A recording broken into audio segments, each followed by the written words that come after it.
Buenos días, tardes o noches. Mi nombre es Francisco Adasme y en esta oportunidad expondré el capítulo 3, llamado Octubre, del texto Para entender Octubre, Fundación, Apogeo y Crisis del Neoliberalismo Chileno, escrito por el sociólogo Manuel Canales Cerón.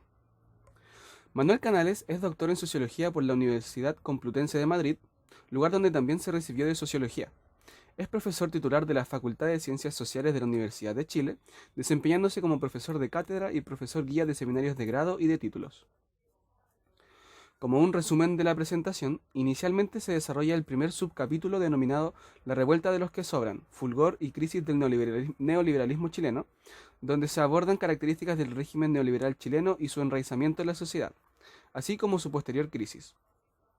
En segunda instancia, se presenta el subcapítulo Para entender Octubre, en el cual el autor plantea 8 tesis respecto a las características de la revuelta popular de 2019, además de 2 antítesis y su subsiguiente síntesis, referidas a los elementos sociológicos presentes dentro del proceso. En tercer lugar, se expone el subcapítulo Rabia, Miedo y Desesperanza, en el que Canales se refiere al conjunto de emociones desbordadas durante la revuelta, destacando la esperanza particular surgida a partir de octubre. Finalmente, se presenta el subcapítulo Para encauzar el estallido hay que interpretar su esperanza, no solo su rabia, dentro del cual se muestra la entrevista realizada por Daniel Hoppenheim al profesor Manuel Canales respecto de sus apreciaciones de la revuelta social de 2019. En el primer subcapítulo, La revuelta de los que sobran, fulgor y crisis del neoliberalismo chileno, el autor plantea que los acontecimientos de octubre y posteriores meses se enmarcan en una crisis del cotidiano neoliberal y de los sujetos formados bajo aquel régimen, ya que se expresa en la revuelta la disconformidad de las subjetividades que se desarrollaron bajo el yugo discursivo del tú puedes o de las promesas de movilidad social mediante la inserción al modelo de educación superior en el país. Se sostiene que fue una revuelta de carácter popular o de clase, liderada por las nuevas generaciones entendidas como pueblo nuevo, mayormente formada por técnicos y profesionales que vivieron en experiencia propia el quiebre de su identidad y su ser social. Los fragmentos de discursos en quiebra entregados en este apartado, a juicio personal, parecen reflejar lo que muchas y muchos sentían antes de la revuelta, donde predominaba la indignación y frustración respecto a no poder desarrollar a cabalidad el proyecto de ser social que el neoliberalismo impuso como camino a seguir, expresado por ejemplo en la inclusión al sistema de educación superior, pero con la traba de que los empleos más complejos siguen siendo coartados por las élites estamentales. En el siguiente subcapítulo, para entender octubre, se encarga de caracterizar sociológicamente el proceso de revuelta social de 2019, donde según el autor se caracteriza principalmente por ser una crisis del cotidiano, con el sello del estamento popular y con una marca generacional. En las tesis desarrolladas, se señala este proceso como una expresión de la crisis del cotidiano neoliberal como disconformidad subjetiva, sin ideologías ni partidos políticos de izquierda, centro o derecha. Es una repulsión de la vida cotidiana existente y sus circunstancias vitales, por parte del estamento popular. La copresencia del pueblo, de ese pueblo nuevo formado por las generaciones nativas del régimen neoliberal chileno, como hijos e hijas del modelo, son los que mostraron su indignación respecto al sacrificio en vano al cual se les sometía. En palabras de Canales, comillas, cuaja un ser social, como modo de producir, con una subjetividad, como modo de sentir la vida, y una institucionalidad, como modo de gobierno y representación. Ese pueblo aprendió a utilizar la fuerza del colectivo tanto en marchas como en protestas violentas, ya que presenció a sí mismo como un pueblo activo, movilizado y unido, con conciencia de poder. En cuanto a las antítesis, se señala una crisis de realidad del imaginario sociológico neoliberal. Por un lado, se descubre el colectivo y se siente posición de clase socioeconómica. La experiencia común de la revuelta objeta aquella negación de lo colectivo, así como la hipertrofia de la individualidad. Por otra parte, se expone un componente amoroso y neocívico de la revuelta, ya que aparece la gente unida como pueblo y criticando el discurso de los nuevos sectores medios.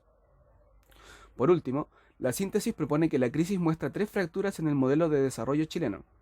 La matriz productiva es una de ellas, basada en un régimen cimentado en el trabajo simple, así como la desigualdad estamental y el orden binario de la sociedad visibilizados en la revuelta sostienen la crisis de la matriz estructural.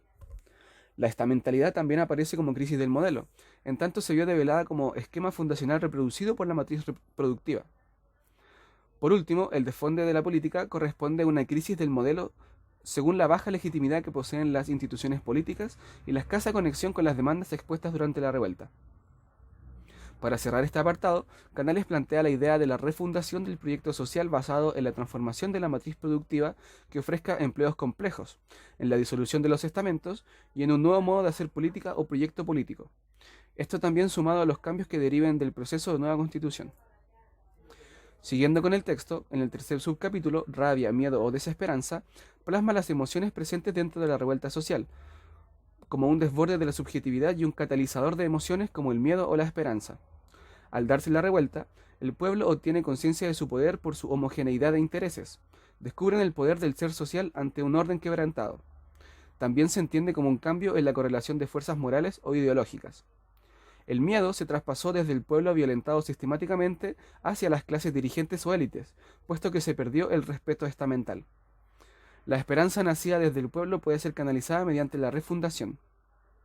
Esta esperanza no es comparable con la esperanza que surgió durante los años 60 o 70, durante la transición a la democracia, ni es comparable con la esperanza cristiana propia de los años 80.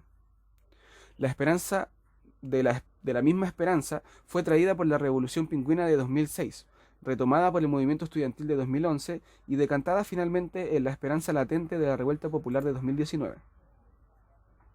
Como subcapítulo final, se presenta la entrevista realizada por Daniel Hoppenheim al profesor Manuel Canales, en el medio de La Tercera, en agosto de 2020, donde se abordan los distintos tópicos explicados en el texto respecto a la Revuelta Popular de 2019, además de entregar puntos de vista a partir de la crisis sanitaria global. Se señala el estudio por medio de grupos de discusión enfocado a profesionales de 30 a 35 años respecto de sus biografías como estudiantes egresados de instituciones privadas, masivas y no selectivas. El nacimiento de este pueblo nuevo como disconformidad subjetiva en su desarrollo como ser social. La pandemia posiciona un miedo de solvencia y sobrevivencia que, aunque se entiende como pasajero, puesto que la necesidad de cambio estructural sigue estando presente. La copresencia del pueblo dentro de la revuelta le permitió soltar culpas respecto al fracaso de su proyecto de ser social, ya que se encontró en una experiencia común con las demás personas de su clase. Asimismo, se debe canalizar la esperanza que auténticamente surgió de aquella revuelta, la cual fue abatida por la llegada de la pandemia y sus dificultades, de modo que pueda decantar en cambios en el modelo de desarrollo del país. Daniel Hoppenheim es periodista, obtuvo el Premio Periodismo de Excelencia de la Universidad Alberto Hurtado y es editor del libro Así se torturó en Chile, entre otros textos. Muchas gracias por su atención.